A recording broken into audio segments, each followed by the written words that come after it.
friends. At the outset, I suppose there's a delay of about 25 minutes. I blame the traffic, but we should have anticipated it. I welcome you all for this evening for a talk by the doyen amongst lawyers, Mr. K.G. Kannabiran, on Naxalism and democracy. I'm sure that after listening to him, we have many questions as usual. Before that, I would like to once again tell some of you who may not have been there with us for some time, I can see one or two new faces, that Manthan has been, this is the 8th talk which we are having this year. It's been a year since we started almost, and we hope to continue this Sagar Mathanam which we were having last 1 year. We need more and more people who will join us in this process of inquiry, more and more people who ask us questions, who will ask us the choices which people are making, whether they're right or wrong, who will demand attention. And in that direction, I think who we have here is the finest representative of people who have no access to justice, people who have no access to power, and he has rights in the last 56 years. I was talking to him in the car. It's 56 years since he's been in practice, and for 56 years to do this with a passion, it takes some character.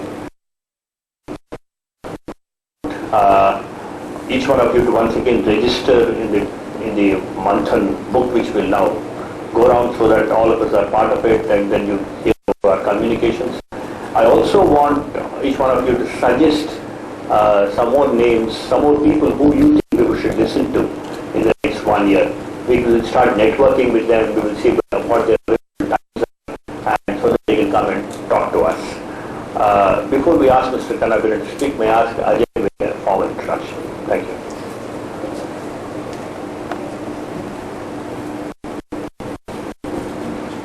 Mr. Kannabiran, friends, there is very little formal introduction of Mr. Kannabiran. In Hyderabad, it's unlikely that you have, you've not known and not heard of him. He was the president of he is the president of the POCL, the People's Union of Civil Liberties.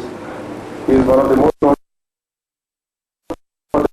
He probably would have been a judge of the Supreme Court by now. Retired by now. The fact that he chose to fight for those who were not empowered, chose to fight for those who were always makes it unique. To me nowadays, extremely nice to have him here.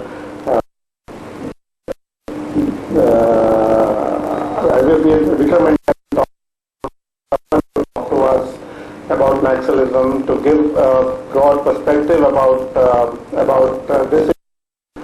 And all of us who read the newspapers are informed by newspapers have one perspective, which I thought would be able to give us a very wide, different perspective which we do not have, and we'll be able to inquire and understand much better. I should say we are extremely obliged to him for his having accepted our invitation very readily when I called him, and for having come over here and willing to share this evening with us. The case yesterday seemed to have taken its toll on the mindsets of people.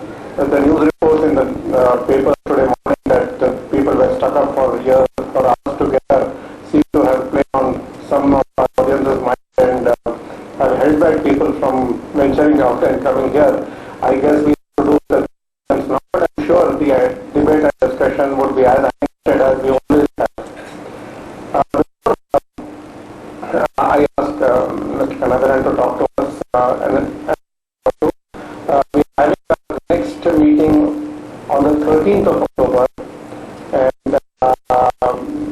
most likely it will be at Saptaparni on road number 8, and it will be on an issue which is something like ethics and medical profession. The meeting after that, and we'll probably make an announcement soon about the second meeting.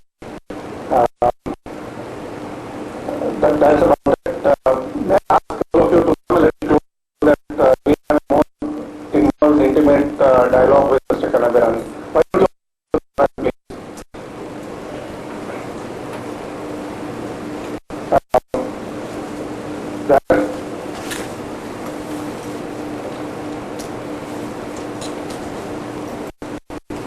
Kannabiran, would you like to give a bouquet to Mr. Kannabiran on behalf of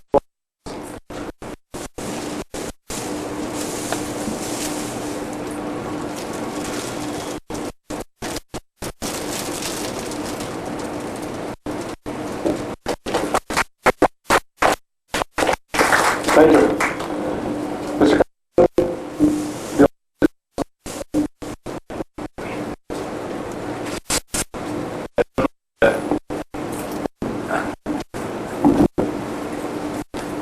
We would like to merely discuss things, or it is to be a You talk and then we'll discuss. because this talking down structure which we have is not a democratic structure. You ask a few questions out of politeness. So when I thought I should share my reminiscences because that's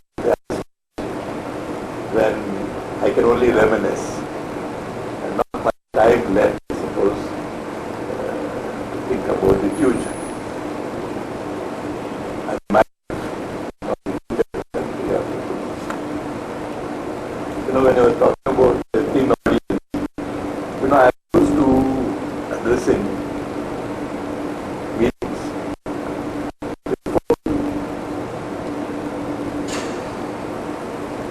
One is the person who arranges the meeting, two special branch inspectors, no police, and one stress, because I'm not working without police in my life. And in fact, they had would have asked you why.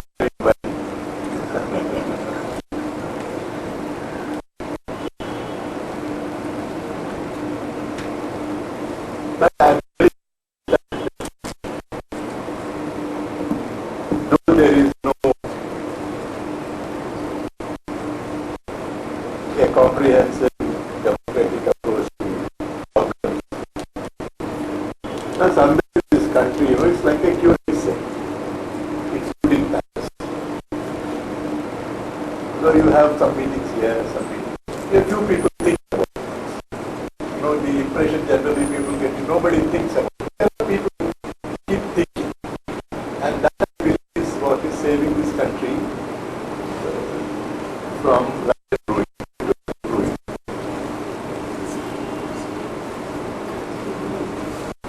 So that did not give the topic. He asked me. I knew he expected from me. I gave him that note.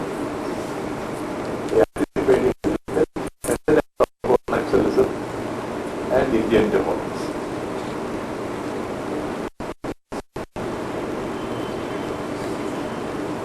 Indian democracy is basically for Naxalism. For the Indian movement, as it was responsible for the biggest problem. I will stand. Sitting here fine. Just move the chair a little ahead. So,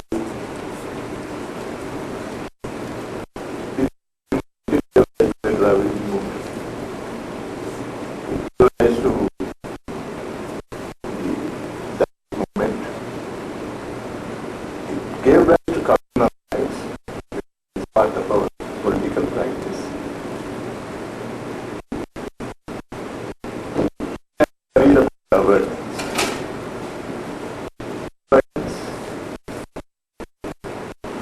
According to the Constitution. But second, according to the Constitution, observation of constitutional, the balance system, a neat set certain adjustments in a society.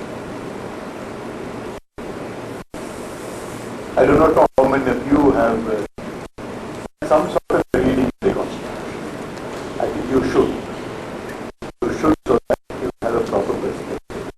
Now, all the Constitution, but the preamble part 4, part are the fundamental features. If you read that, you will understand what we have done for ourselves.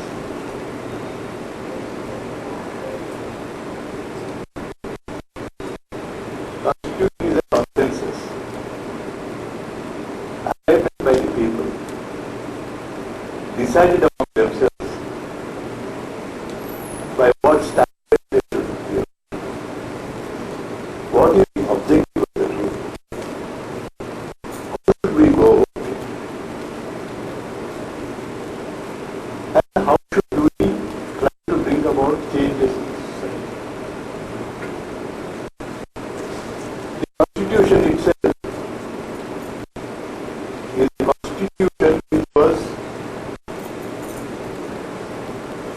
which came to effect in 1950.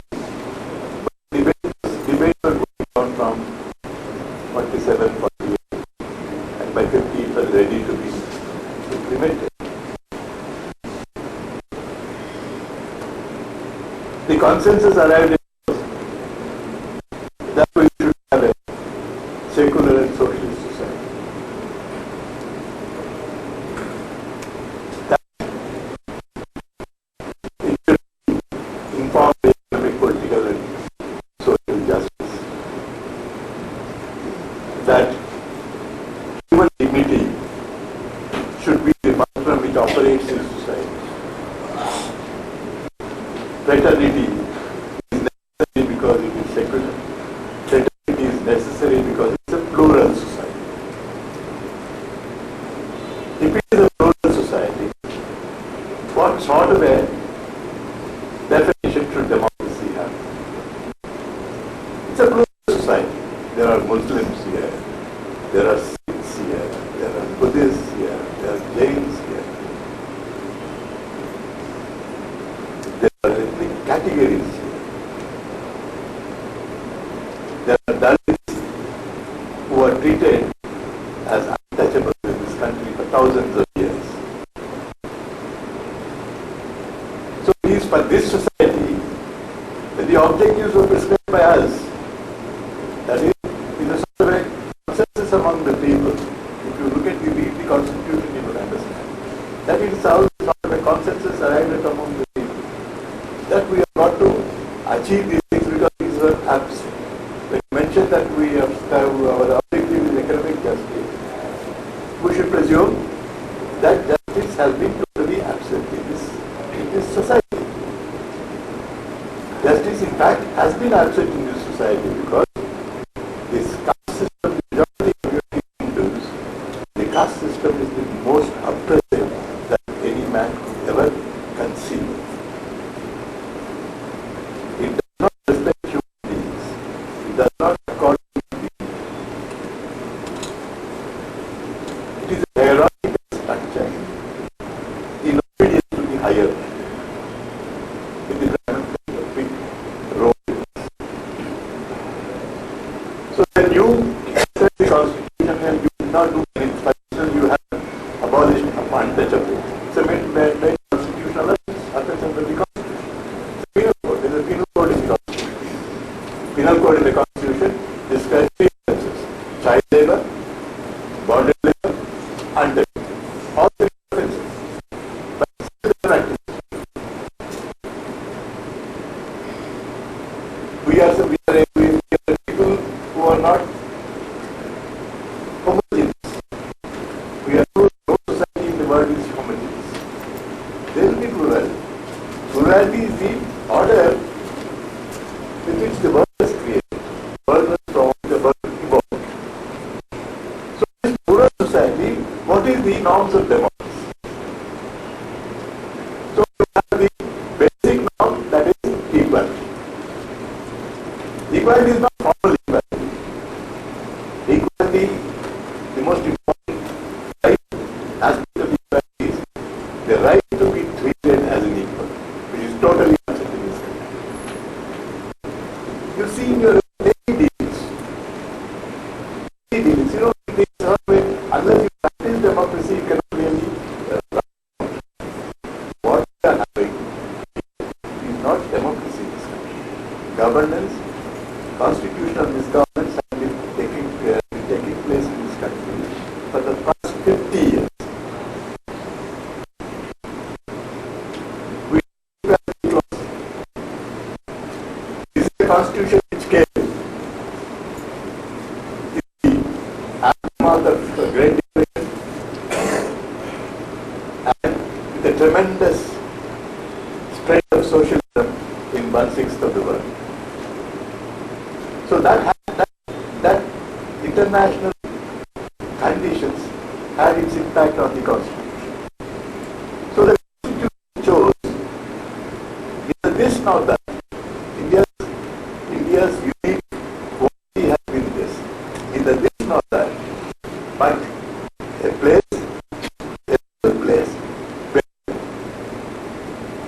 you will have a community living at peace with each other between the poorer societies.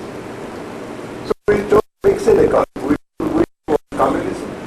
We want the type of American capitalism one is witnessing today. The way, how aggressive it is. We didn't want that kind of capitalism.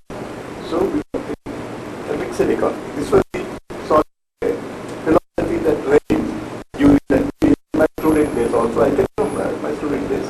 I'm an economics MA. We studied all these things for our subjects. People used to write about mixed economy. So, when the Great Depression, what happened was they did not know how to run this capitalist system.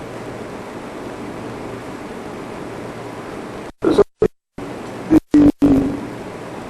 economic theoretician,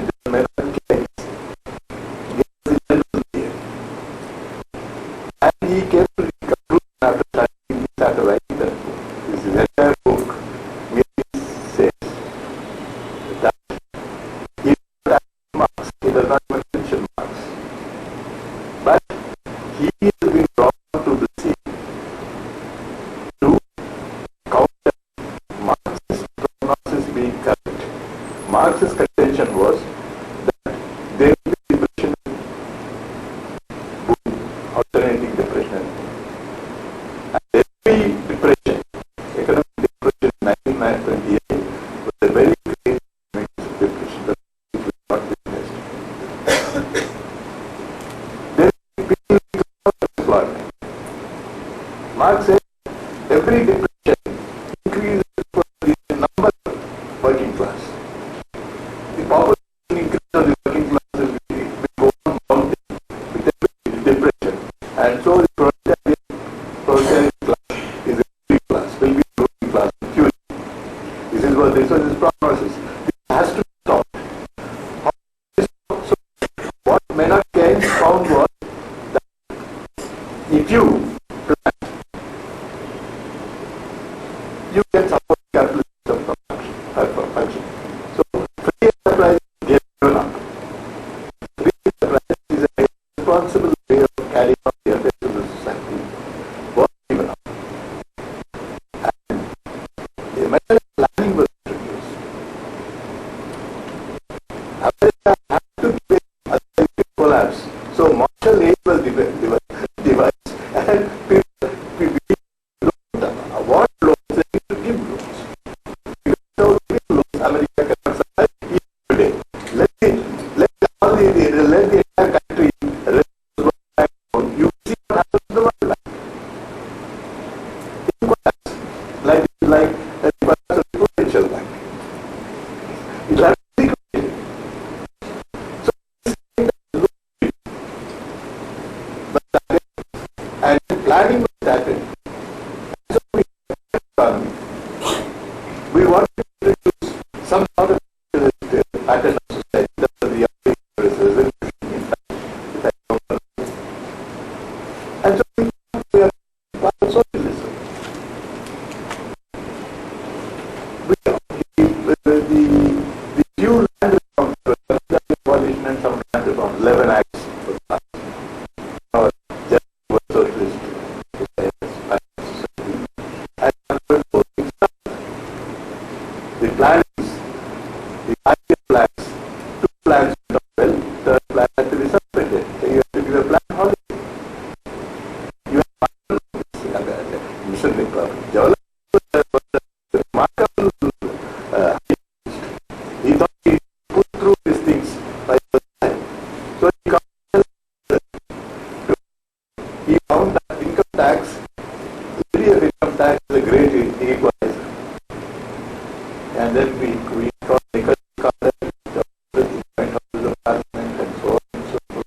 We never paid any taxes.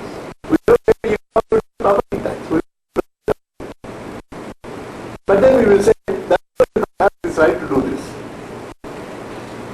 So this kind of governance, this kind of failure to new dispensation, the courts continue to the British courts with British traditions. You will be surprised. In 1964, a judgment was written saying nothing changes under the Constitution. If a Supreme Court can say this, I won't find it with you to say changed. Even if it does not change, we should say yes, it has changed, because the Constitution makes a difference. If you allow things to go on like this, they will be discontent, because you are not solving anybody's problems. 1964 Santanam Committee came. Corruption charges, corruption, which my friend Upendra Bakshi describes it as pornography of power. Corruption is pornography of power. That's how he describes it. This Santanam Committee report was not enforced. So corruption grew. Who is corrupting them? Not poor people have not corrupted the bureaucracy. Only rich people have corrupted things. So rich people took advantage that the government was corrupt, and in a crisis situation, rich people said there is no democracy, this is license Raj, and fought against Indira Gandhi, defeated her, and had a cushy time. Both ways. There are persons who fought for democracy, there are persons who destroyed democracy. Destroyed democracy because in their self-interest. If all of us had paid our taxes properly, I don't think there would have been any problem in this country. All of us are guilty from petty larceny to grand larceny in this country. Now, so movements arise. Movements arise, and there was a churning when by 1968 we reached a position where we are not able to contain the crisis that has taken place. After independence, after the Dravidian movement which assaulted the authority of the central government, the next attack on the constitutional value system as practiced in India came in 1968 from JP, from Gujarat Navnirman Samiti, from Naxalites. 68, you will find Congress party breaking. BJP, it was not BJP, it was Jansangh. That Upadhyaya was thrown out of the train, nobody knows how he died. There is no inquiry, nobody has bothered to inquire about it. He was thrown out of the running train and he died. And you had the Naxal Communist Party splitting up not into two. The second split up into four. So there was a great churning up of the political system itself on account of the crisis in 1960. This churning up through Jansangh, which became BJP. It also through Naxalism. You have a right extreme, you have a left extreme. You cannot avoid this because society is a sort of it was like a melting pot. It threw up several things. And in this, you have Jansangh, who till then never participated in its history, is RSS history, they never participated in the independence struggle. They rode on the shoulders of JP into power state. That was the only time they were arrested, and Indira Gandhi did a mistake in arresting RSS because they would have been with them.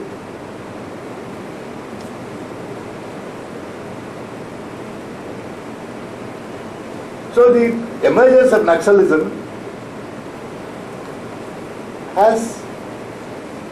is directly a consequence of the tremendous amount of discontent among the poor people in this country. And they did not create the discontent. As a political party, it took advantage. Every political party takes advantage of the political situation. So they found, according to what they believe, this society, this kind of democracy is not going to deliver the goods to the poor. Those socialist systems are collapsing around. Still, communist movement was quite strong in Andhra Pradesh, in Kerala, in West Bengal. These are the three states where communist movements were very strong. Both of them, all the three states had saw the rise of Naxalism. Siddharth Shankar Ray had young students shot down in Calcutta states. He was the minister without portfolio in Indira Gandhi's ministry.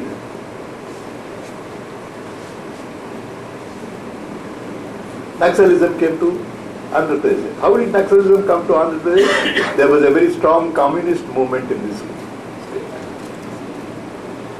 There was a very strong communist movement in this state. And they were the major opposition party both in the Hyderabad state as well as the Andhra state. And there was an armed revolution in the Telangana state fighting against Nizam as well as Indian forces. And that there was from 1947-48 this movement was there. So this movement is not something which came today. This movement has its origin from in 1947, 47-48. Then afterwards, when land legislation was introduced, when certain amount of land distribution took place, when zamindari estates were abolished, when Raitwari system was introduced, there was some sort of a feeling that all is going on well. But all did not go on well. New landholders have come into existence. Instead of the old feudal landholders like Raja of Vijayanagaram, Raja of Venkatagiri and so on and so forth. New landholders who held 100 acres, 200 acres, 500 acres, thousands of acres. Not zamindars, but landholders. Now, how do you fight this? They have the example before them in Mao's Chinese Revolution, and the Naxalites said, we should adopt this. So you had a Naxalite movement. Naxalite movement was born in Andhra Pradesh, and its first meeting was held in Kannabiran. Kannabiran is the place, you will remember, which came into the news in 2004, I think, 2002 or 4, 2004, I think. They emerged and came with the government, they invited them for talks, and that is the place. After nearly 35-40 years of underground life, those leaders emerged for the first time. Now, I'll come to that later. I'll also want to keep you posted with this kind of development so that you may think about this. You may agree with me, may not agree with me, it really does not matter to me. But since we are talking, let us talk about it on very democratic lines. Try to understand what exactly is the problem. From 1968 onwards, the government, instead of alleviating the poverty of the poor, instead of embarking on the distribution of land to the poor, instead of embarking on improvement of the tribes' lives, Srikakulam, East Godavari, West Godavari, Khammam, Adilabad, other places, the government sent its paramilitary forces.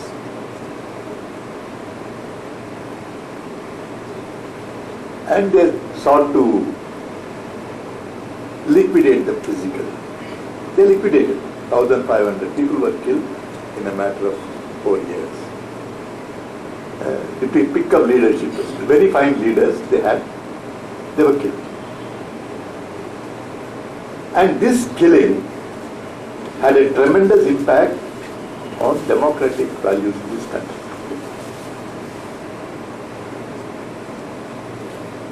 This killing, for instance, Chandrababu Naidu killed 200 people on an average every year. 9 years, 1,800. They also kill. They believe in violence. You say you don't believe in violence, you are enforcing law and order. They believe in violence, they don't believe in your constitution. You believe in your constitution. And you say that I will use force, reasonable force, and maintain law and order.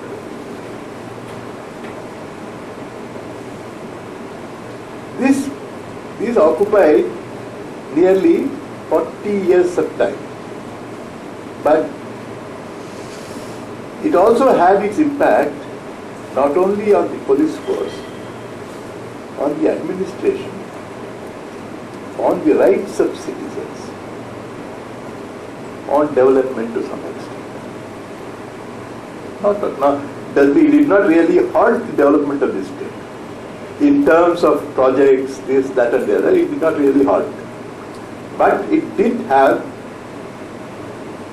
some impact, because development projects, when the contractors are engaged in work, they bribe the Congress official and they also pay donations to the extremist parties. It's the same for them. Businessmen get on with the revolutionary parties as well as the ruling party. You see, very beautiful arrangement in this.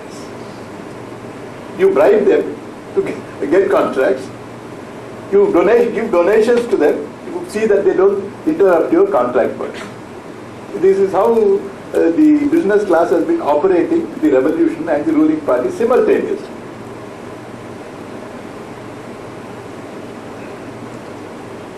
So you had this situation where, but to the rural areas, you see what happens is, in the rural areas, if you go and kill extremists, if you shoot down an extremist, before shooting down, you will have to take several people in custody on suspicion. You will raid their houses in the nights. I do not know whether you had any occasion to witness a seizure operation by a police department, police person. They will tear everything down.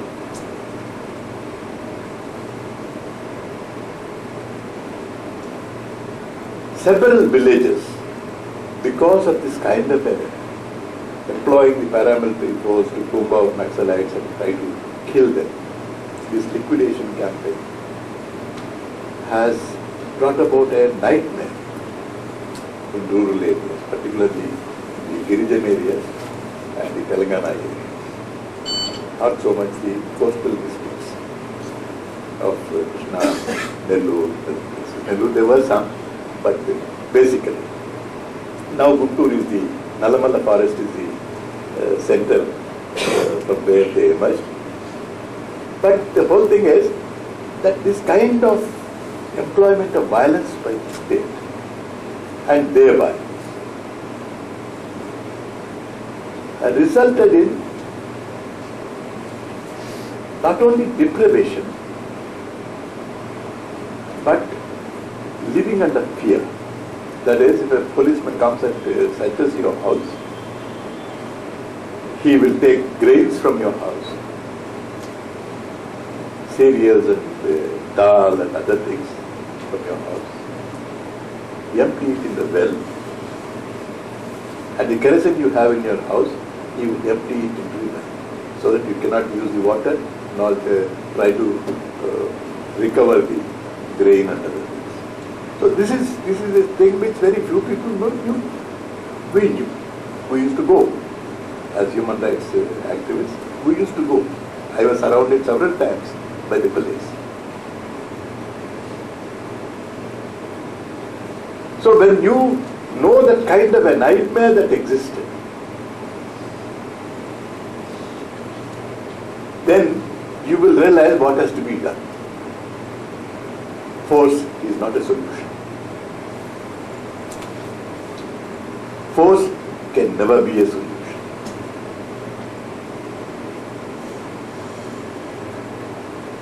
For 35 years you have not solved the problem. There can't be a better believer in what my friend wrote. I got an email from some friend here. He said you got to paramilitary forces, these forces, trained forces, this, that, everything was written there, and said that's an end effect. It is not an end effect. That is a too simplistic a solution to solve society's problems. That is not an end effect. We have thought about this several times, and we started. I have been the President of Civil Liberties Committee of Andhra Pradesh from 1978. For 15 years I was its President not because I wanted to continue. There was nobody to take that position because 4 of my colleagues were shot by the police. I was about to be shot like a cat with 9 lives. I have survived. I am talking to you today. Because I am old, I am superannuated, even for killing by the police, they threatened to kidnap my granddaughters. These things very few people know about the difficulties of a person who fights for other people's rights. Today, Mr. Justice Verma spoke in the Ravindra Bharati today, very fine lecture. He was saying the same thing. He was saying an overground human rights activist is the face of an underground terrorist. It's what they told him. That's what they told me. I mean, the whole thing is we are fed with misinformation. We are fed with some sort of gargled version of truth, half-truths. So we do not understand the problems. The problem is stupendous. It is not something small. You may get angry on discovery of 600 rocket shells here. You say that they have not grown, I am decimating them. How did they grow to this extent? If 600 shells are found in Mahbubnagar in a dump, how many more hundreds of shells must be found all over 17 states which these Maoists have occupied now? You can imagine that. And that is precisely the reason why we formed a Concerned Citizens Committee, the convener of which was Mr. S.R. Shankar, a retired IAS officer, a man. He was, as a public servant, he was the least burden on the exchequer. He never used a car, he used to go walking to the secretariat. When he was in the districts, he was serving the poor. So he said that why not we do something about it, because it is getting out of hand. Because violence has become intractable. The situation, for instance, Lanka, you see that. Sri Lanka. I was involved in Sri Lankan consultations also. We, along with Krishna Yadav, we sat and drafted an autonomous unit in Hong Kong, sitting in Hong Kong. We drafted a constitutional provision for the East, for the North, for the East. Prabhakaran says, you draft, somebody comes and says, sir, you come and draft it, we'll go and sit in Hong Kong from 9 to 9, we draft.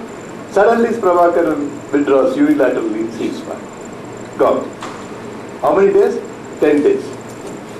10 days, Krishna Yadav, myself, Doraji Patel, Chief Justice of Pakistan High Court, Neelam Tiruchelvan of barrister at Sri Lanka.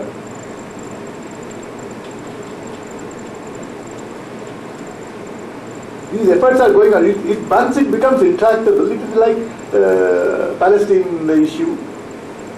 You are seeing now in what Israel is doing, how it is being responded to by Israel. These are all new developments. In the context of new developments, in the context of post 9/11 world, nothing is simple. You've got to take more interest in your lives, more interest in the affairs of the society. Try to understand what it is all about. Don't allow you to be represented by a people's representative. You know how he is representing. So somewhere people, citizens, people of this country will have to participate in the democratic process.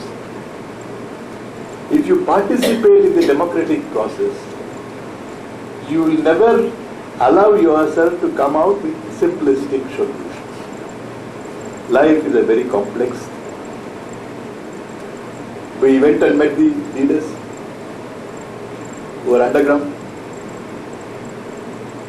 All of them are my clients. I have appeared for them in the 35 years of my professional life. I have appeared for them, defended their rights. I have got them acquitted when they were falsely charged. We went and met them, we talked to them. They agreed. They are very reasonable people. They are not monsters. Not certainly a monster like Rajshekhar Reddy or Chandrababu Naidu. They are very intelligent people, very upright people. Tremendous integrity and character people have. Full knowledge of it. They are not sitting in the forest and dreaming of things. They are living around you, gathering information from you and going and deciding matters. So I do not want anybody to proceed on prejudice.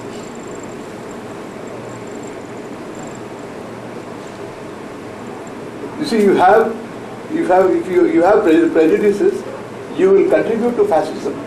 If you have prejudices, religious prejudices, you will contribute to religious fascism. This is the option before you. So if you do not want to lead a prejudiced life, try to examine what exactly is happening to this country. Then I am sure you will come to a right conclusion.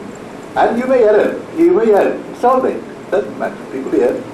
But life itself is a process of trial and error. Politics is a process of trial and error. So, Marx was so certain that proletarian revolution would come. It did not come in the places he predicted. It came in Soviet Union, it came in China, backward China. So nobody can talk with an amount of finality and certainty. A cocksureness that is always dangerous.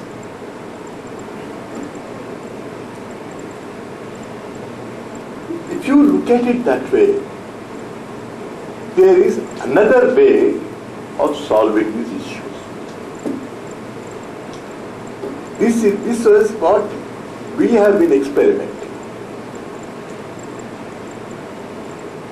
When N.T. Ramarao became the chief minister in his second term, 84,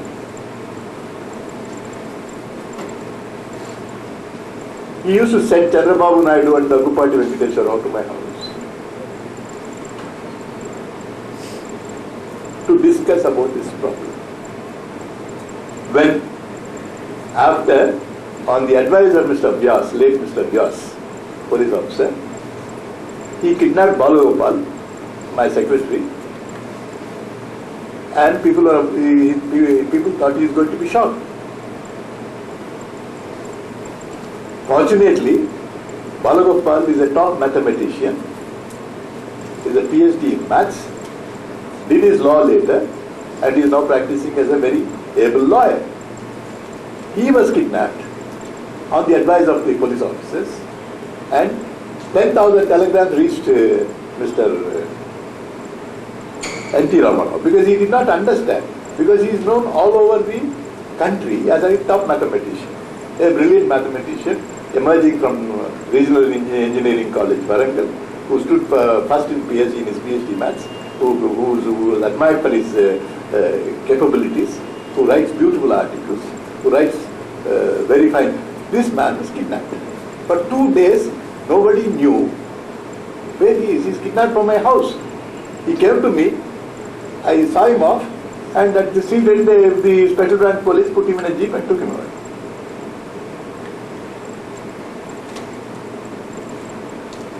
Then when he was left, what the Naxalites did was, they kidnapped a Mandal president, somewhere near Jangam.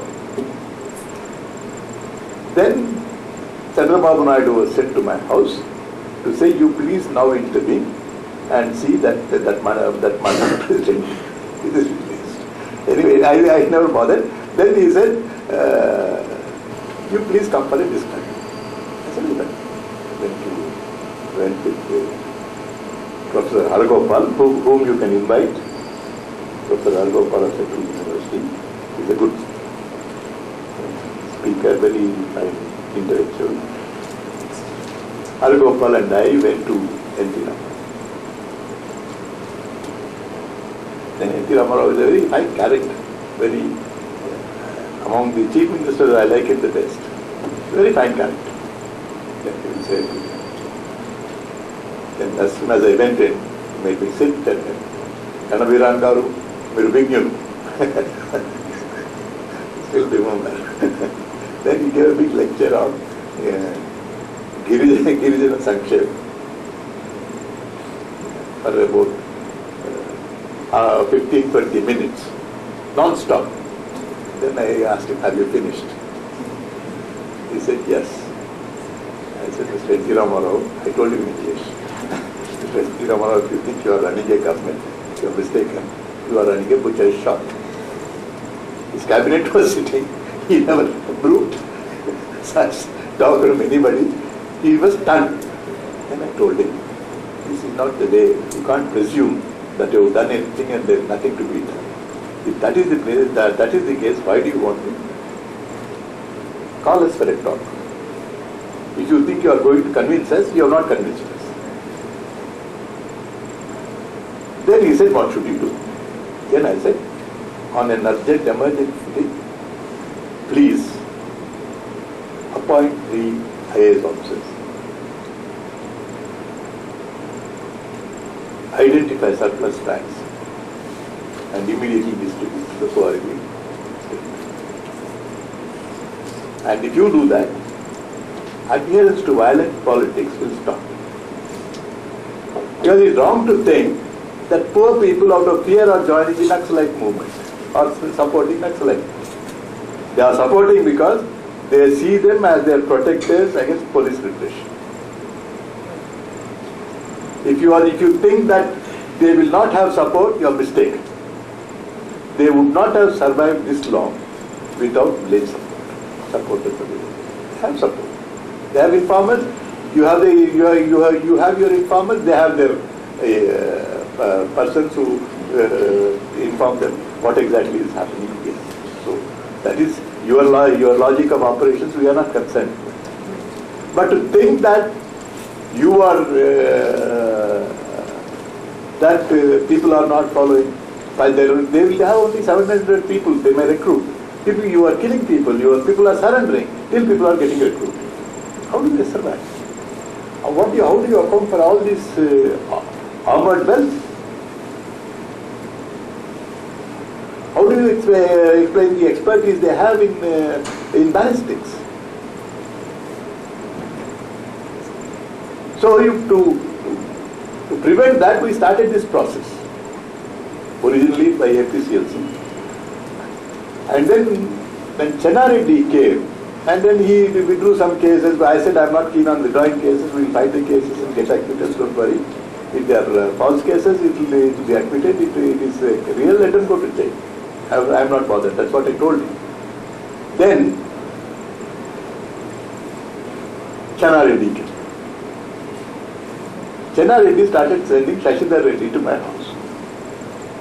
Every day, every alternate day, Shashidhar Reddy, or there was Kondapalli, some Reddy who was his personal assistant. That Reddy, he used to come to my house, visit my house, and since Chennareddy believed in astrology, my ex-door Nasim Iyengar was there, astrologer, famous astrologer. He used to sit in and go. So Channareddy also listened to me, but after some time, he was told that he cannot listen. There are vested interests who are not willing to part with the land. So this died down. Then what happened was a series of, since police were going in only for them, liquidating them, shooting them and killing them, they started in 1983, when they were beaten up like that. 1983, they shot an inspector called Yadi. That is the first attack, major attack on the police. Since then they have been doing it. They are identifying people and killing them. Because you go in for them, they go in for you. These people have killed 1,400, they have killed 1,011. So this kind of a thing is going on.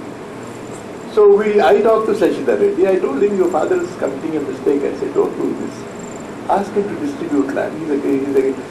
Channareddy is a very fine administrator. He knows everything about administration. He is not a politician like these fellows. He knows everything about bureaucratic work. And he used to pass orders himself. He is a very intelligent administrator. He is a knowledgeable person, very intelligent man. But characterless. I told him that you please distribute the land. Then there was a block. Then it's over. They were kidnapping, and then we were, as human rights activists, we were trying to prevail upon them not to kidnap them, to release them. When Shankaran was kidnapped, Shankaran, who joined the Concerned Citizens Committee, was kidnapped in 1987. When Shankaran was kidnapped, that was N.T. Ramarao's regime. When Shankaran was kidnapped, I got a phone call from the secretary, Uganda. My friend Ayaz also, Uganda, telephone. Shankaran is kidnapped at about 1:30. I said, Shankaran is kidnapped, you are giving a statement, please add my name and be done with it. I told him and straight out, please. I said, you can't, now I can't do anything in this matter. I am a citizen, how can I interfere in this? Then no, you must interfere. I said, I will interfere provided you give me something in writing. Government should give me in writing that I should go and interfere. I don't want to die in a crossfire.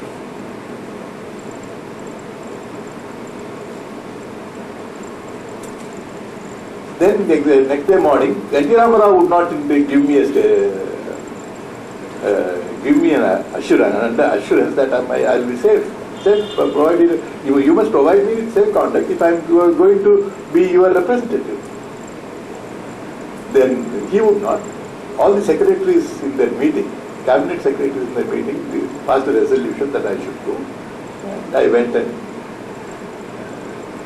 really the exchange of people they wanted, the Shankaran and Manthan. They kidnapped 19 people at that time.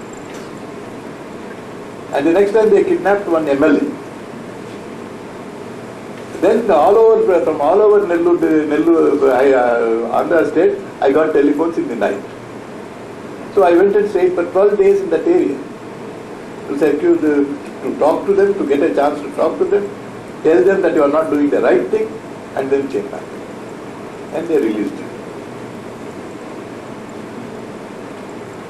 Why was I doing this? I was trying to find out, have a scope for discussion to end this kind of thing.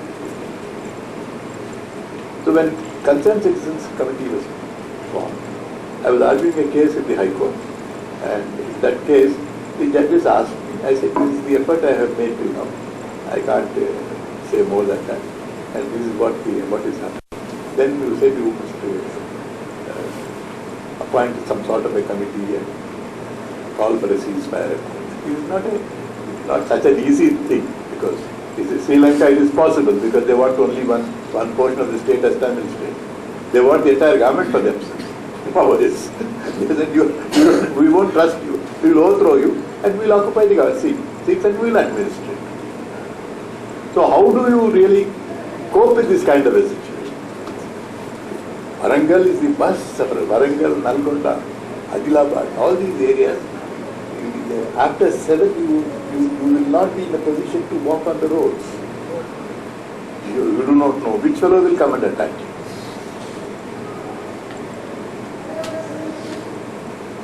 So we formed this concerned citizens committee after the judgment. Some observation he made, and then immediately people started holding several people. Then we, on our own, we formed a committee. We were successful. We were successful in prevailing upon the political parties to insist that the government should hold talks with Naxalites. I never expected any great response from Naxalites, because I know their politics. It is absolutely impossible for them to agree to any of these terms. But then they agreed. These people, when I was in Jabalpur conducting a case of Shankar Gaur and his murder, these people went and met to the three leaders who were shot and thrown in Karimnagar, saying that they were killed in an encounter in Karimnagar. Very fine leaders. These, we went again to, they were agreeable. There were negotiations on how to go about things between the government and us, and we had several meetings, and ultimately we succeeded in bringing them to common table. That happened about 3-4 years back, and they came, and now I know that while they were here talking to people, they gave up their arms, came here, they were talking to ministers here. There was this guest house next to the Chief Minister's house, Malia guest house or whatever it is. In that they were housed. And while they were staying here, the police reconnoitered their areas, and now today they are able to enter the forest. This is what they did. When peace talks were going on, terms were violated, accused them of extortion and so on and so on. Then did this work, reconnoitering and this thing, in breach of the terms of the peace completely. It's all right. They think that that is the proper way to do it. It's all right. Good thing they did not shoot them down as soon as they came out for peace talks. In the peace talks, the government found that it is no match to them, either in information or in ideas. They knew every grain of sand in Andhra Pradesh. They knew how many acres are with whom. They gave a list which included Ramoji Rao, that Rajya Sabha member Sanghi, Satyam Group, how many thousands of acres they were holding, how did they get hold of these lands. All these questions will come. They were asking inconvenient questions and said that you please distribute the land. First distribute the land. 1 week over, we knew that the whole thing is over. Because the government did not want them. The government did not want them to be present when the distribution takes place. They would not distribute, they will not allow them their presence. Both are there, not there. Thereafter things became very bad, and the party today has grown in 17 states. Not 1 or 2, 17 states. It has a very strong presence in Madhya Pradesh, Chhattisgarh, Andhra Pradesh, and its presence is felt in Karnataka and Madras, and some other states, Punjab and other states. Now you got to recognize that whatever it is, a violent conflagration in the country is not going to subside in a matter of 1 year, 2 years, 3 years. You may say that your army will do it, your army may not do it. You are sending greyhounds who are used to shooting down people at a distance. They are not persons who can do battle. Supposing they do bad, what do you do? So it becomes necessary now, seeing the Lebanon situation, seeing the situation in Sri Lanka, seeing the situation in other areas, and seeing the sort of provocative and aggressively provocative statements made by the Pope. You see, you have a very peculiar problem in this country. You have a largest Muslim population. And if every Muslim is to be treated as a terrorist, it becomes a big problem. You have on the contrary, it's not a terrorism, it is extremism. They believe in occupying your place. How do people cope with it? You see, we are caught in this kind of bind. How do people cope with this?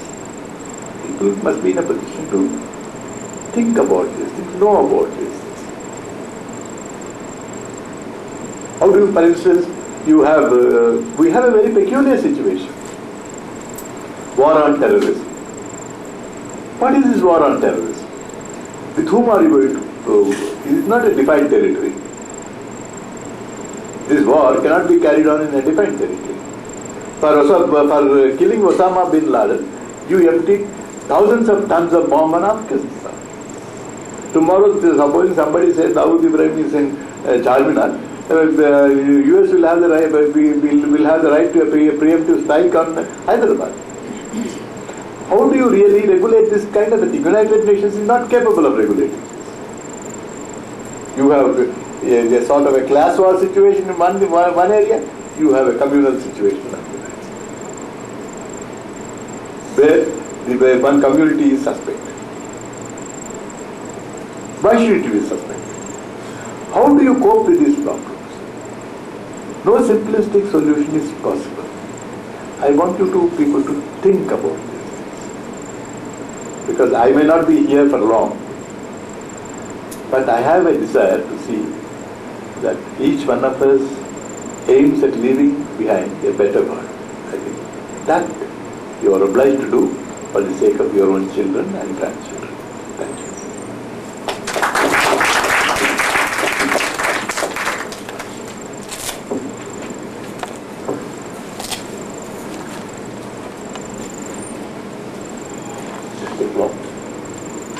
Will it take long? No, this is fine. Friends, I think that was straight from the heart. I will now invite questions, and I'm sure each one of us has a few questions to ask. I promised him that he'll be home by 8, but that's unlikely to happen. I have a few questions to ask myself, so I think I can start. Sir, the question which is uppermost in my mind is that, like you rightly said, there is no, the violent action, which is where we are, can never go on. So if they have chosen a path of violence, and if you know that is not the right path, then why are they still there? Then we know that violence is not a solution to the problems, and in building a democratic society, violence has no place. But they have chosen the path of violence, and as I understand from what you said, they have chosen that path because they have no alternative, and this is their reaction to police repression. If the path which they are taking of violence has a logical end of only anarchy, then why do we support that path?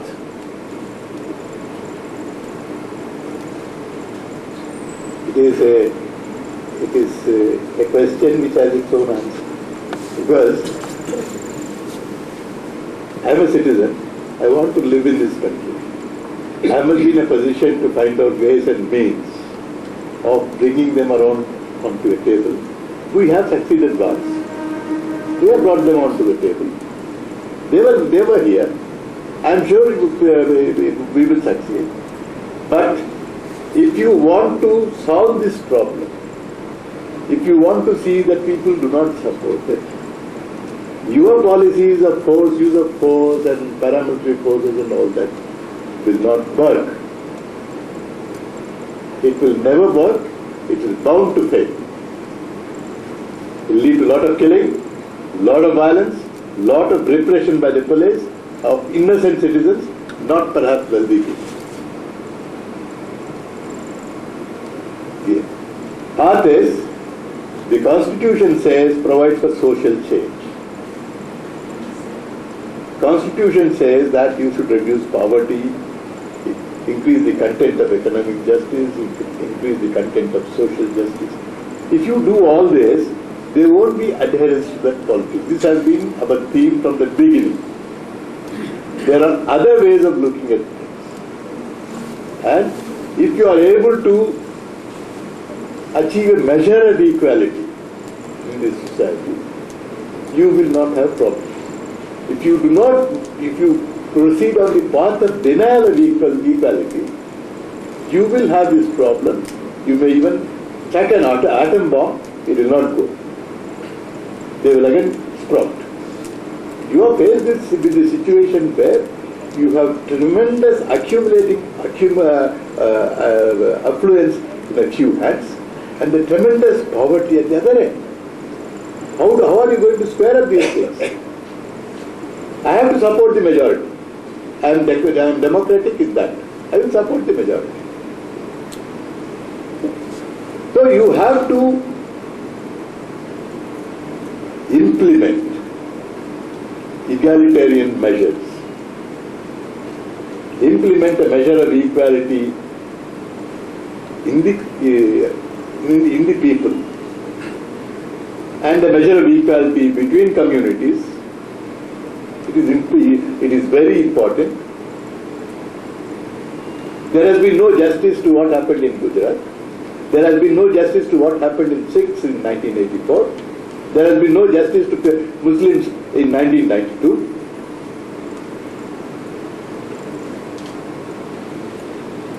Whom should I support? This government which does not do anything. I am not obliged to support a government which is not run according to the Constitution. If you have a rule of law, that is the basis of democracy, you must govern in accordance with the constitutional value system. You don't do a damn thing about it. You go on watering down every measure, egalitarian measure that was brought about in this country. Every egalitarian measure was watered down and thrown out in all these 50 years. Every attempt at equality was defeated in this country. How do you prevent discontent? If you can't prevent discontent, you can't prevent these movements.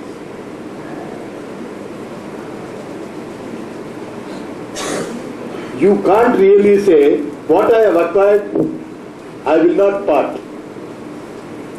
You will have to part. That's what your constitution says. Even if your constitution does not say so, you will have to part. You got to understand that you are living in a society with hungry millions for nearly generation after generation.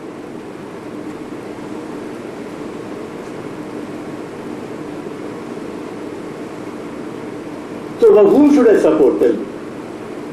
A Maoist who says that I am supporting the poor, or a congressman who goes on deceiving his own mother? That congressman. Tell me. Tell me.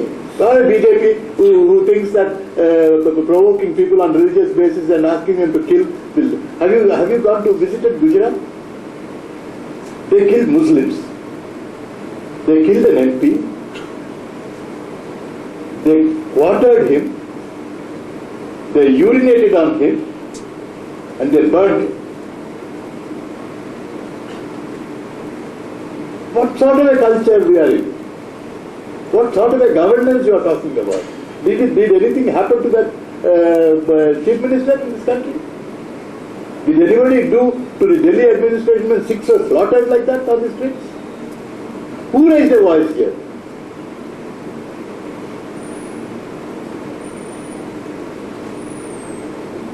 You got to develop a sense of justice, a sense of fairness, a desire to sacrifice. You are in the 100th year of Satyagraha. Don't celebrate it. What have you got to do with Satyagraha? You see, Gandhiji then opposed British South African government in South Africa. He developed that concept. Exactly on that day, the 5th anniversary of 9/11 was celebrated. Look at the difference in defiance. That was an act of defiance. 9/11, happening of 9/11 and terrorist attacks or acts in defiance against an impervious government. A government which does not choose to look into problems of the minorities. A government which does not choose to look into the problem of poverty. How do you choose that, Mr. Vikram? It's very difficult. You see, it's very easy to say. In fact, today when I went, there's some Mr.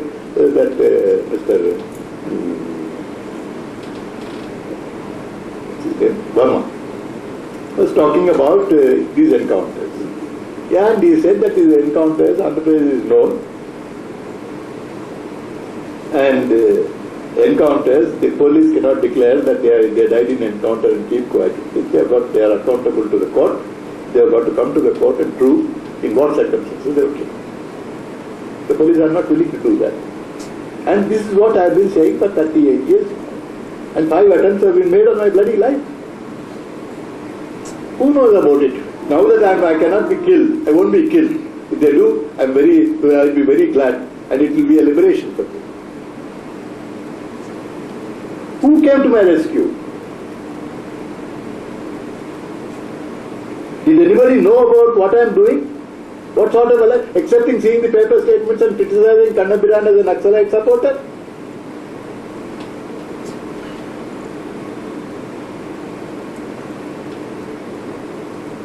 See, lot of people like me are working all over this country. All over this country. There was one Andrabi in Kashmir. He was killed. No inquiry. One Kalra in Punjab. He was merely auditing the number of cremations that took place which are not accounted for in the registers maintained by the cremation grounds. He was killed. And nobody talks about it. Gujarat rights statements, nobody inquires about it. In fact, a lot of lawyers told me Muslims have been taught a lesson. What sort of an attitude is that? It's very difficult to talk to such people. Very difficult. I find it very difficult to talk to such people because I have intensely worked in these areas. And you'll be surprised to understand that I have possibilities of becoming a senior lawyer making 5 lakhs a day. I have passed a resolution that I will not earn affluence disproportionate to my needs in 1975. I'm sticking to that even today. So it is not a question of support, it's a question of understanding. If you understand, you will come out with solutions. You will think about it. You must think, you must be in a position to think out methods other than this either you support them or you don't support them kind of thing. You see, Nehru was faced with the same situation. Nehru, when 2 blocks were formed, the Americans said either you are with us or you are with them. Nehru said, no, I am neither with you nor with them. He started the non-aligned movement. Where is the non-aligned movement here? Now, Nehru produced Panchsheel. Nehru produced the concept of peaceful coexistence between these capitalist and communist countries. He did not choose to go the American way or the Soviet way. Today we have only one country, the American way. You choose to go the American way. You must read a book by one Philip Larkin, Confessions of an Economic Hitman. It's a small book. He says how the United States engaged economic hitmen to destroy the economies of each country. In our country, there are indigenous economic hitmen in Manmohan Singh, Chidambaram, Yashwant Sinha, Arun Shari. These are all World Bank products working as economic hitmen in this country. Yeah, questions here.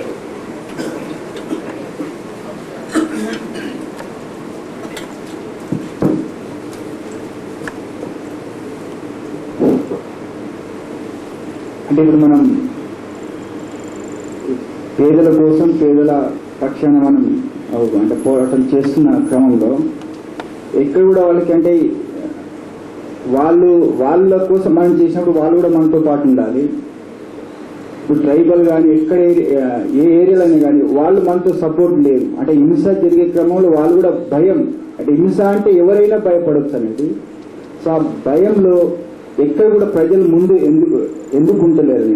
ఒకవేళ మనం వాళ్ళ కోసం చేసినప్పుడు వాళ్ళు మనతో పాటు కూడా ఎక్కడ చేసే క్రమం లేదు. ఇంకోటి ఆస్తులు కూడా ప్రజల ఆస్తులు అన్నప్పుడు అక్కడక్కడ నష్టం కూడా జరుగుతుంది. అదంతా మళ్ళీ ఆ పేదల మీద అంత ప్రభావం అంటే వాళ్ళ మీద కూడా పడుతుంది. సో దీన్ని మనం నష్టం చేయడం వల్ల డైరెక్ట్ కూడా పేదల మీద పడుతూ ఉంది. సో ఇది ఎట్లా ఇదైతుంది అనేది నా వాళ్ళు ఉద్యమం చేస్తున్నారండి. అకౌంట్ బుక్లు పెట్టుకొని ఖాతా రాసుకొని చేయడం లేదు. అర్థమైందా? వాళ్ళు పోయి ఒక ఎంపీ ప్రాపర్టీని ధ్వంసం చేస్తారు. అది పేదలను అఫెక్ట్ చేయదు, ఎంపీ ప్రాపర్టీని అఫెక్ట్ చేస్తుంది. ఎంపీతో మనం సింపథైజ్ చేయాలి. పాపం నీ ఆస్తి కోల్పోయినావు కదా, అంత కష్టపడి సంపాదించినావు అని చెప్పి చెప్పచ్చు.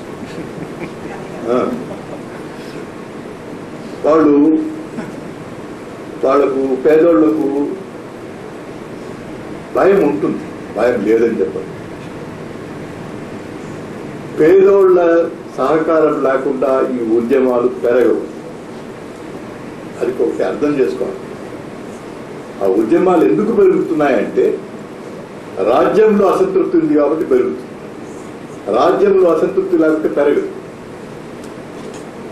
అది ఇంట్లో కూడా చూడవచ్చు. ఇంట్లో ఏం ప్రజాస్వామ్యం ఉందండి? ఆడవాళ్ళని కొట్టి మీ మంట పెట్టి తగలబెట్టి మీ ఇదంతా చేస్తూనే ఉన్నాం కదా. ఎక్కడ ప్రజాస్వామ్యం ఉంది ఇక్కడ ఈ దేశంలో? ఇంట్లో వంటింట్లో ఉందా? లేదు.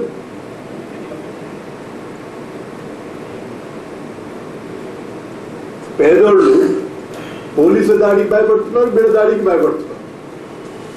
నేను పోయి వచ్చిన అన్ని చోట్ల ఇదంతా చూసేసి వచ్చింది, కొత్తది కాదు నాకు. అయితే వాళ్ళని పోయి అడిగితే వాళ్ళే మెరుగు అనుకుంటారు. ఇప్పుడు మాకు కాళోజీ ఉన్నాడు, కాళోజీ తెలుసు కదా, కాళోజీ నారాయణరావు తెలీదా? ప్రజాకవి ఒకతున్నాడు. ఆయన ఒకరోజు ఒక ఆమె వచ్చింది ఆయన దగ్గరికి. వచ్చి ఏమి ఎట్టున్నావు, బాగున్నావు అంటే, బాగున్నాం ద్వారా ఈ అన్ని మంచోడు, ఎందుకంటే కొట్టడు. అయితే 3 రోజులు జైల్లో పెట్టుకున్నా కానీ కొట్టడు. వాడు 3 రోజులు జైల్లో పెట్టుకోవడమే తప్పు. లేకపోతే అంటే అది అలవాటు పడిపోతారు. జనం కూడా, పేద జనము అన్నిట్లో కూడా అన్నిటికీ అడ్జస్ట్ అయిపోయి బతుకుతున్నారు. మన దేశం అన్నిటికీ అడ్జస్ట్ అవుతుంది.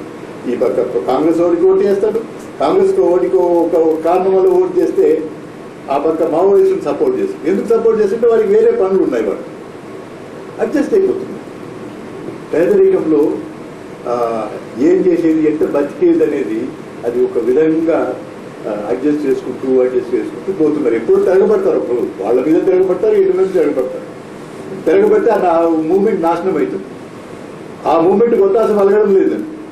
ఆ మూమెంట్ ఎందుకు పెరుగుతుంది, మనం ఎందుకు అండర్స్టాండ్ చేసుకోవాలని చెప్తుంది. ఎందుకు మనం అర్థం చేసుకోవాలి, ఎందుకు ఈ ఉద్యమాలు పెరుగుతున్నాయి, ఎందుకు జనం ఉద్యమిస్తున్నారు.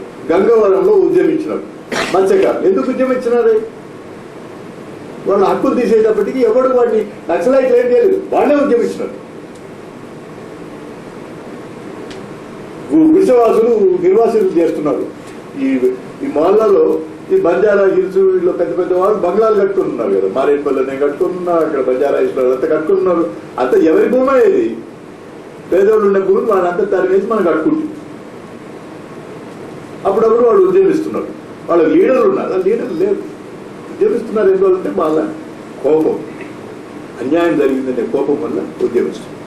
ఆ ఉద్యమాలంతా కోపం వచ్చి తిరగబడే గ్రూపులంతా ఒకటిగా చేస్తే అది పెద్ద ఉద్యమమై ఈ మాదిరి బయలుదేరు. దాంట్లో అవకతవకలు ఉంటాయి, అన్యాయాలు ఉంటాయి,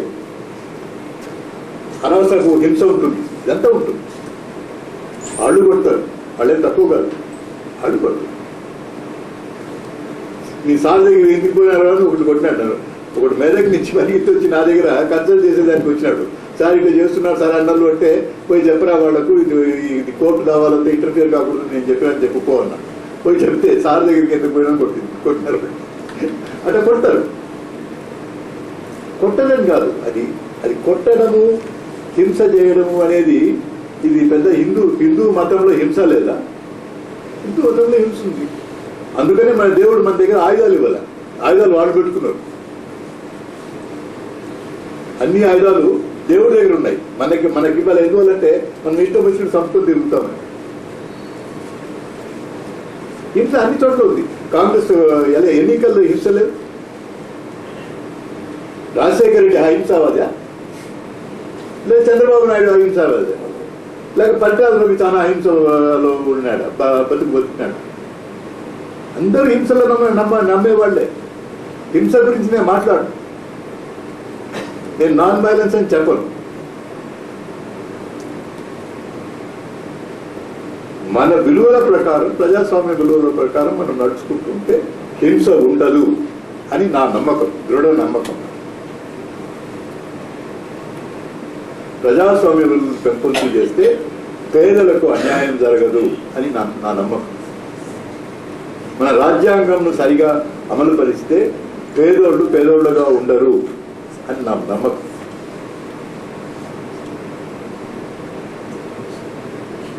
అందువల్ల మనం అర్థం చేసుకొని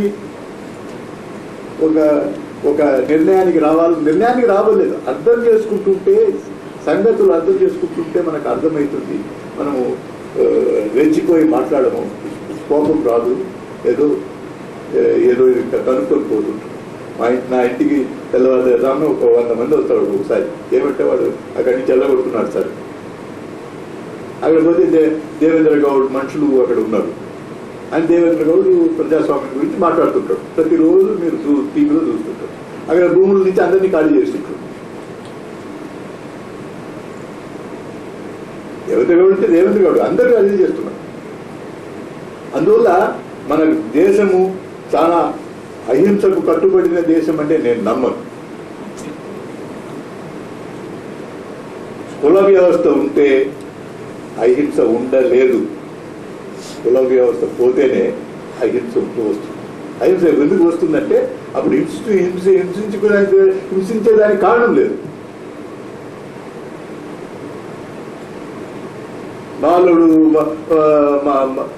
మాల లంజా కొడుకు అని చెప్తారు కదా.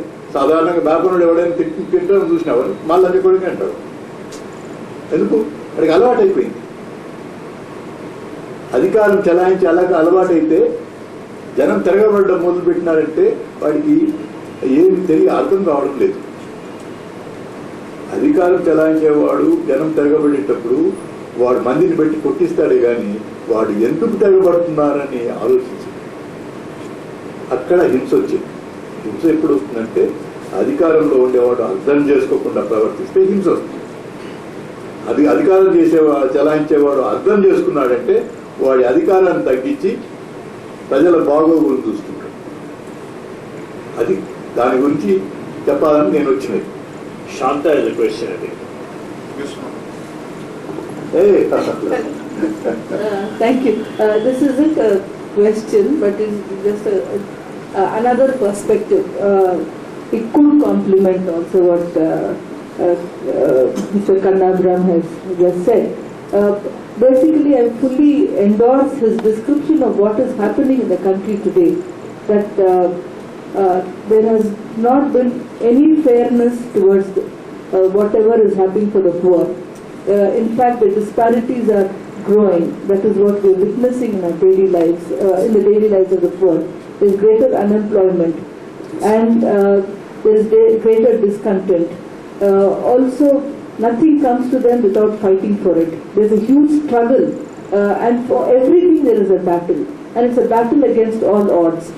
And so that, and also there is violence that is perpetrated on them in the name of caste, and they are victims of communalism. I have completely, in fact, the pain that he feels about what is happening in India, I think all of us should feel that kind of a pain, that India, the poor are struggling for their rights, and they need a lot of support to see that they actually win their battle for their rights. Now, in this, what is the best way to see that given support? It is what we are discussing. Now, one way in which they are given support is what the Naxals have laid a path in. They said that, look, they are fighting for their rights, but this government will never be able to deliver anything. Let's organize them and have an armed struggle. Even if it's a last resort, it's only through some kind of an armed struggle that it can be resolved. Now, there is another view that says that we have not tried out all the options in the country before we go into this kind of a solution to the country. I belong to the second kind of a view on the issue. That I should think that there is still possibility of generating a groundswell of support for the poor in their struggle for their rights through a process of strong institution building and democracy. Somewhere being cynical about the government, cynical about the system would ultimately help the Devendra Gowds, Chandrababu Naidu's, YSR and all of them. They would love to see a society that will think that nothing can happen in this society. In fact, it is so status quoist that if you say that things don't happen, people who are doing wrong will get away by doing wrong. But on the other hand, if all of us come and say that I know you are a corrupt officer, but I know that you will not continue to be corrupt because ours is a democracy, and we question them and we make them work, I think that's a better way of looking at it. So I am perhaps a different generation which is not willing to be cynical, which is willing to repose faith in the very same people who are victims of the society, which is also willing to have faith in the group that is here. We have not lost out. I'm sure all of us can come together, build a consensus in favor of the poor, tell them that we are standing by you, tell them that we will sort of be in your struggle, and raise a voice to be in support of the poor. I think that is what is lacking. Poor are fighting lonely battles, and we should not allow them to fight lonely battles. Why are all of us here? We came from the system, and we need to share our resources with them. Let us be with them in their struggle. We can't fight battles on behalf of anyone, but certainly we can be on their side. And I'm sure that, you see, that today, if Mr. Kannabiran has given a lecture like this, I think it's possible because of India's democracy. And there can't be a more ruthless talk than this. If it were not a democratic society, neither he nor I would be able to criticize the government for what it is. I think we cannot lose on this game. We have to consolidate it. We have to take it forward. But that does not mean that this democracy will remain here like this forever. We have to be responsible citizens. We have to nurture it. We have to see that our politics nurtures democracy and not undermine it. And we are all here today to see what kinds of institutions we make to strengthen the democratic fabric of the country. And in getting cynical, we will only weaken democracy, and we have to think of ways of strengthening it. This is what, and I would like you to respond to this, sir. I just want to say one thing. If you watch the TV, news media, TV, NDTV and all these TVs, you will find there is a consistent attack on the concept of governance itself. They are attacking the concept of governance. See, you attacking government is one thing. That governments will be like this, and so we should not have governments. In fact, there was one big talk, Shanta, in TV, I don't know whether you witnessed it. They said there were one Gujarati chap, one Lord somebody came. Lord Meghnad Desai, and then another chap, one NGO from Bihar got up and said, we don't need governance, NGOs can manage. I mean, you are trivializing Politics, you are to trivialize politicians, but not trivialize politics. Trivialize governments, yes. If they deserve it, trivialize it, but not governance as a concept. That will be taking us to anarchy, and I thank you very much. I shouldn't go on like this. You had a question. Good evening, sir. I'm Virendra Reddy from Hyderabad, Old City, Aliabad. And I'll be thankful for your address this evening. And before asking the question, I need to thank to the Sir Gandhi sir and Madam Anita and all his administration, office bearers. Thank you for sending me the email to be present over here this evening. Sir, my question is, during the peace talks, the brothers came out from their hideouts. I don't know where they are lying at present moment. I don't know, the God knows. But they came out with the intention to restore the peace throughout the state, and particularly for themselves. And during the peace talks, they are going on in the Hyderabad, the city outskirts, some few kilometers away from Hyderabad, the main city. But the venue place, the HRD, you know that one. But during the peace talks, what went wrong, what went right, and how the peace talks came out from the table. Why it has gone? Who was behind that one, the peace talks that took failed one? But no, the innocents, we the innocents are suffering every moment in our life to face the unemployment, in particular what the madam said just now. And also particularly these Hyderabadi people like me were suffering with the innocent, with this kind of all these corrupt minded people, in particular the leaders. Are they not the thieves? Are they not going beyond those who are suffering and supporting those people only? But why they are not coming towards like people like unemployed people like us, and like me in particular, like the poor in particular, downtrodden in particular. But how it is going to be solved? But why these peace talks in particular, I'm asking this, why it has gone fail? Before taking the peace talks, I pray God to restore peace in the state. Why the peace talks are failed? That's a very long story. Yeah. We are bringing about a book as to what happened in the peace talk. It's coming. Wonderful. We are this thing. Thank you, sir. The lady there has a question. Anita. Anita, you have to shout. Hello, I'm Anika Shah. I don't know, it's a very ambiguous question. I know it will not, it's not a very simple sentence. There are no solutions at present to this, but still I want to ask you why the world is heading towards ethnic strife, why we seem to be having crusades. It's because of the American attitude, or it's because of the inherent problem in just one community, or because we see that wherever this, I would say the Muslim community, the majority of the Muslim community is, there has, I'm being very provocative. I'm not siding anybody, but I'm trying to find what is it that wherever they are, there is ethnic strife. There seems to be ethnic, move towards ethnic cleansing and all that. But still we have people supporting the jihadi movement, trying to be defensive about the jihadi movement, and I think, Anita, while I understand the question, we are discussing Naxalism here.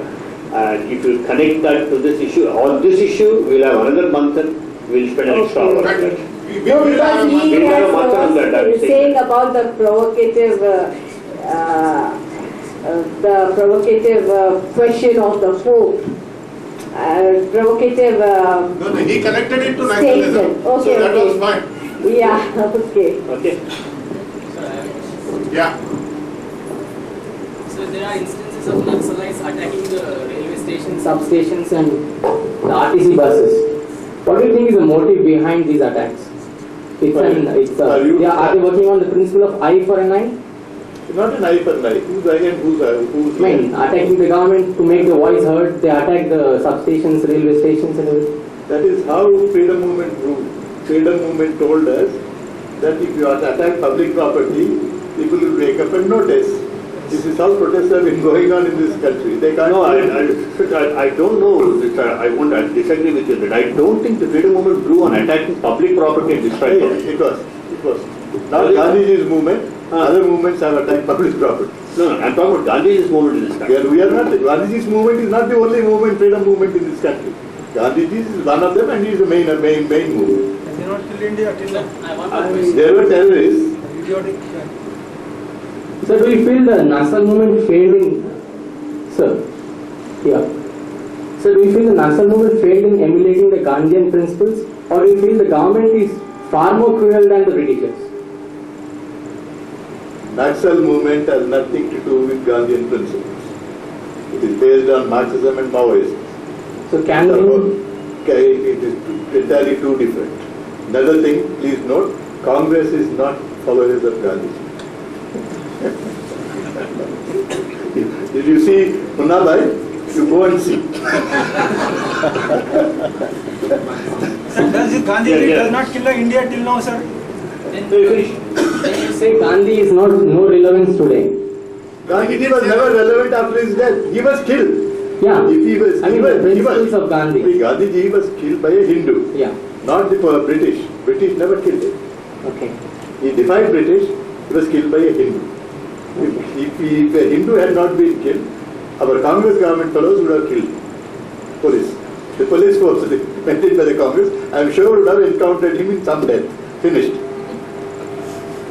So there is no relevance in celebrating Gandhi Jayanti and all. Gandhiji now has no relevance. No Gandhiji has relevance only to this extent, namely, I still consider Gandhiji as a very important link between the past and the present, because Gandhiji is one person who raised the question of the ends and the means relationship. What sort of ends, what sort of means should be adopted to reach a particular end? This is a debate which he had with Tolstoy. And that debate continued, and he translated it into Satyagraha. That is, his was a sort of an ethical approach to the entire political question. So that kind of an ethical approach is not possible in a market economy, because market economy is totally unethical.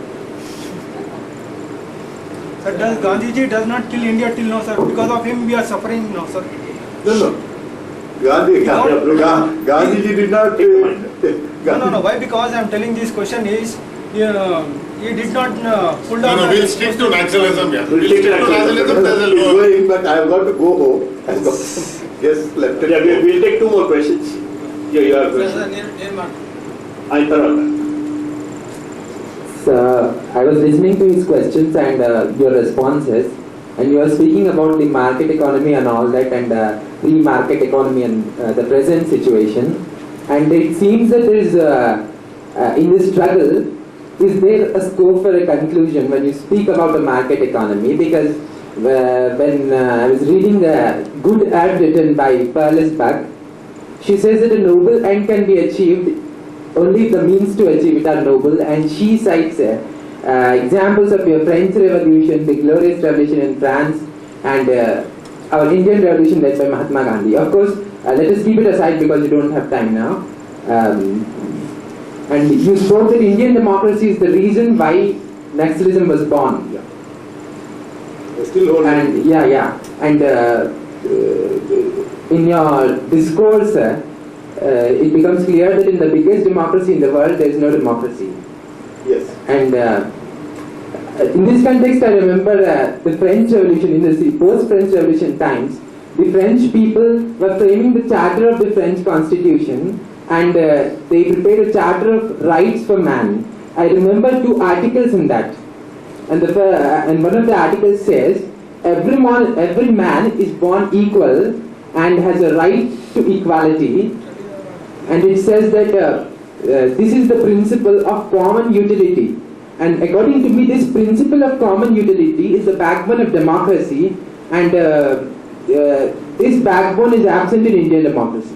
The principle of common utility. And one more article I remember in that French article, which they have, French Charter of Constitution, they say that every man has a right, before law, every man is equal in terms of dignity, place and employment, and distinction is to be made in terms of capacity and his virtues, his knowledge and his talent, and not in anything else. In these terms we find that there is no real democracy. So if there is a real democracy, then there is no Naxalism, if you feel like that. If at all there is real democracy, there will be no Naxalism? It may not be there. It may not be there unless in this democracy there is inequality also. Yeah. And I feel that the antisocial elements have succeeded in using this Naxalism for their antisocial activities which are against common man. Yes. That is your extent to your views.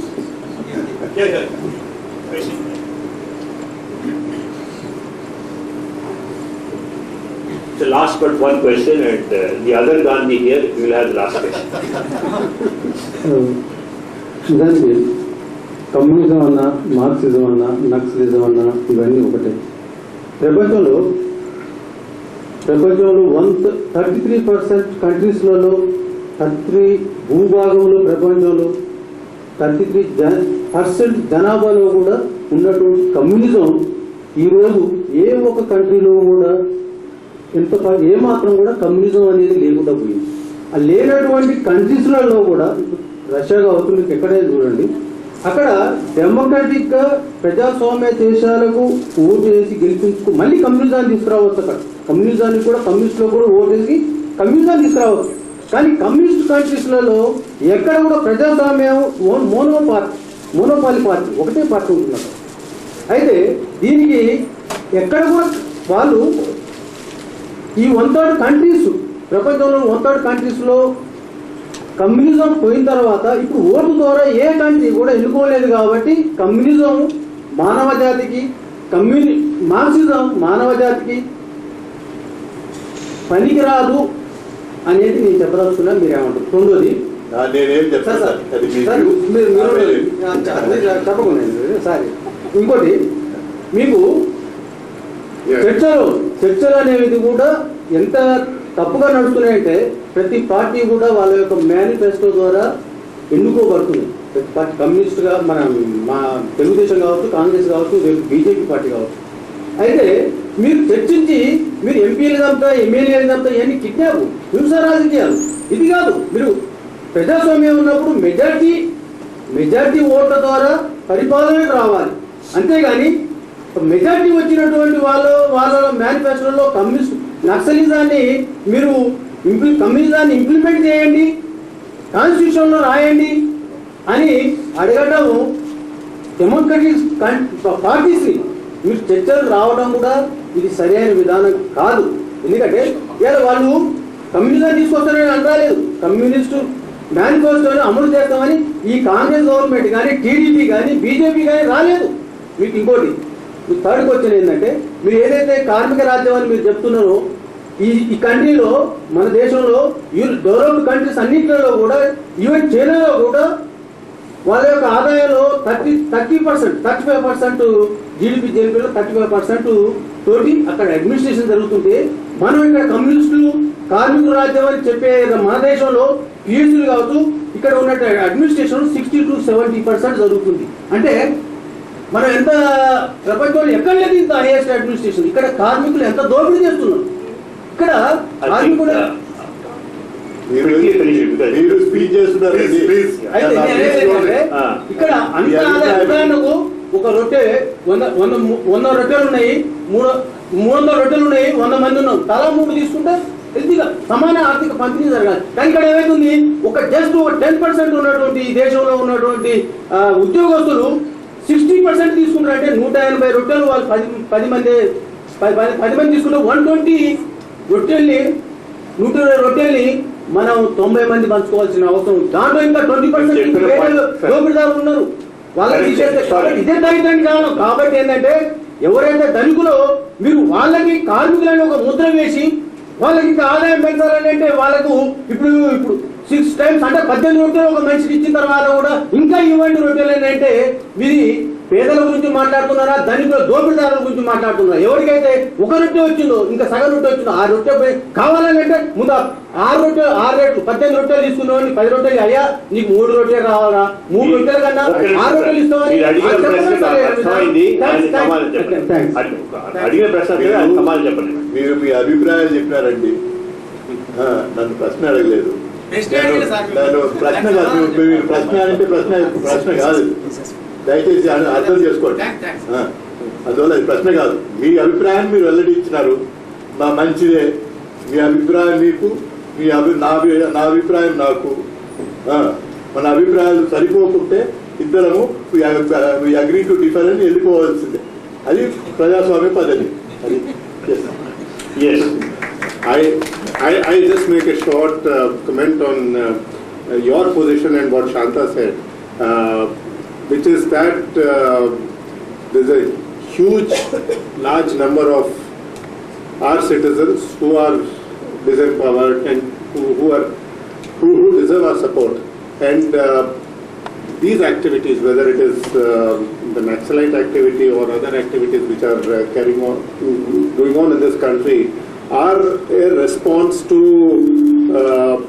the unfair treatment that the system metes out to them, in that poverty creates amongst them. It's just possible that those whom you consider monsters in this country are probably the harbingers of a viable solution to this. And I'm talking of the Manmohan Singhs of this world. It's just possible that the economic philosophy that the Maoists follow, that the communists follow, is entirely wrong and cannot work. It's just possible that it cannot work. And it is just possible that a different philosophy, the market philosophy, may actually work for the poor and bring up their situation significantly quicker and in a more practical and viable way, and water down the strength of Naxalism. I mean, that looks to be a more likely solution, that we find poverty being attacked through market economics much more than through an artificial distribution of land or anything like that. I do not see artificial distribution of land really solving the problem. It will lead us nowhere. And I just thought, with the two of you stating your positions, I should put up mine. Yeah, you are welcome to have your views. Yes, sir. But you please read all the academic books and find out whether market philosophy has any ethics at all first. It has no ethics. It's probably the most ethical system. Not the utility theory which my friend spoke about. These are all bourgeois economics which did not worry about distribution. You see, if you take the famous Sedgwick economist, he will say, let us look after production, distribution will take care of itself. That is the same philosophy which we are following now in globalization.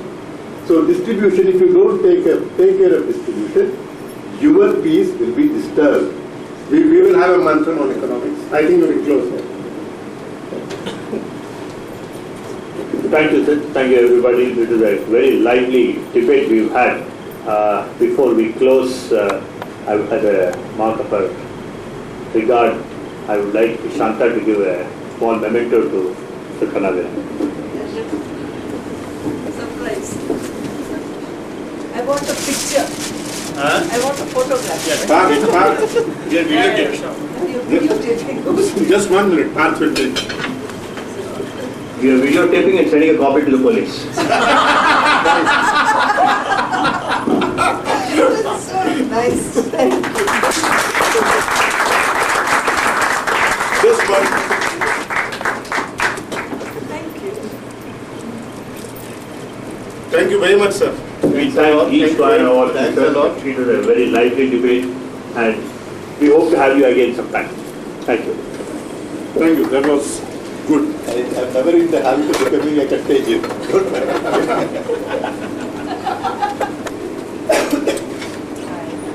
Thank you.